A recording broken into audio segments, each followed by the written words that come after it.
ಅನಾರೋಗ್ಯದಿಂದ ಆಸ್ಪತ್ರೆ ಸೇರಿದ್ದ ಮಾಜಿ ಸಚಿವ ಇದೀಗ ವಿಧಿವಶರಾಗಿದ್ದಾರೆ. ನಾಳೆ ಹುಟ್ಟೂರು ಅಕ್ಕಿಹೊಳೆ ಗ್ರಾಮದಲ್ಲಿ ಅಂತ್ಯಕ್ರಿಯೆಯಾಗಲಿದೆ. ಮಾಜಿ ಸಚಿವ ಮನೋಹರ್ ತಹಶೀಲ್ದಾರ್ ಇದೀಗ ನಿಧನವನ್ನ ಹೊಂದಿದ್ದಾರೆ. ತೀವ್ರ ಅನಾರೋಗ್ಯದಿಂದ ಆಸ್ಪತ್ರೆಯನ್ನ ಸೇರಿದ್ರು ಮಾಜಿ ಸಚಿವರು. ನಾಳೆ ಹುಟ್ಟೂರು ಅಕ್ಕಿಹೊಳೆ ಗ್ರಾಮದಲ್ಲಿ ಅಂತ್ಯಕ್ರಿಯೆ ಆಗಲಿದೆ ಎನ್ನುವ ಮಾಹಿತಿ ಸಿಗ್ತಾ ಇದೆ. ಹಾನಗಲ್ ಮಾಜಿ ಶಾಸಕ ಮನೋಹರ್ ತಹಶೀಲ್ದಾರ್ ಅವರು ಇದೀಗ ವಿಧಿವಶರಾಗಿದ್ದಾರೆ. 2015ರಲ್ಲಿ ಅಬಕಾರಿ ಸಚಿವರಾಗಿ ಕೆಲಸವನ್ನ ನಿರ್ವಹಿಸಿದ್ರು ಮನೋಹರ್ ಅವರು. ಮಾಜಿ ಸಚಿವ ಮನೋಹರ್ ತಹಶೀಲ್ದಾರ್ ಇದೀಗ ನಿಧನವನ್ನ ಹೊಂದಿದ್ದಾರೆ. ಅನಾರೋಗ್ಯದಿಂದ ಬಳಲ್ತಾ ಇದ್ದ ಮಾಜಿ ಸಚಿವ ಮನೋಹರ್ ತಹಶೀಲ್ದಾರ್ ಇದೀಗ ನಿಧನರಾಗಿದ್ದಾರೆ.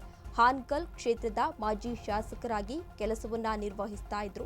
ಬೆಂಗಳೂರಿನ ಖಾಸಗಿ ಆಸ್ಪತ್ರೆಯಲ್ಲಿ ಅನಾರೋಗ್ಯದಿಂದ ಚಿಕಿತ್ಸೆಯನ್ನ ಪಡಿತಾ ಇದ್ರು. ಆದರೆ ಚಿಕಿತ್ಸೆ ಫಲಕಾರಿಯಾಗದೆ ಇದೀಗ ವಿಧಿವಶರಾಗಿದ್ದಾರೆ. ಇತ್ತೀಚೆಗೆ ಅನಾರೋಗ್ಯದಿಂದ ಬಳಲ್ತಾ ಇದ್ರು ಸಚಿವ ಮನೋಹರ್ ತಹಶೀಲ್ದಾರ್ ಅವರು ಚಿಕಿತ್ಸೆಯನ್ನ ಪಡಿತಾ ಇದ್ರು. ಆದರೆ ಚಿಕಿತ್ಸೆ ಫಲಕಾರಿಯಾಗದೆ ಬೆಂಗಳೂರಿನ ಚಾಮರಾಜಪೇಟೆಯಲ್ಲಿರುವ ಶಂಕರ್ ಆಸ್ಪತ್ರೆಯಲ್ಲಿ ಅವರು ನಿಧನರಾಗಿದ್ದಾರೆ.